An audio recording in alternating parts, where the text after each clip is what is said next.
Non veg ఎందుకు తినకూడదు?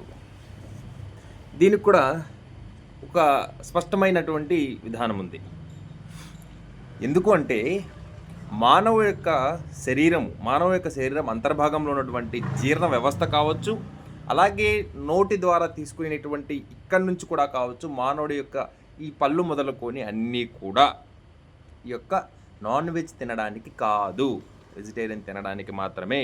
మన యొక్క జీర్ణ వ్యవస్థ, మానవుని యొక్క జీర్ణ వ్యవస్థ వెజిటేరియన్ తినడానికి మాత్రమే రూపొందించబడి ఉన్నది, నాన్ వెజ్ తినడానికి కాదు. మానవుని యొక్క జీర్ణ వ్యవస్థ చిన్నదిగా ఉంటుంది. ఏదైతే నాన్ వెజ్ తింటాయో ఆ జంతువుల యొక్క జీర్ణ వ్యవస్థ చాలా పెద్దదిగా ఉంటుంది. ఆ యొక్క జంతువులు నాన్ వెజ్ తినడంలో వాటి యొక్క పొట్ట భాగంలో ఆ నాన్ వెజ్ అనేది ఎక్కువ ఎక్కువ ఎక్కువ సమయం ఉంటుంది.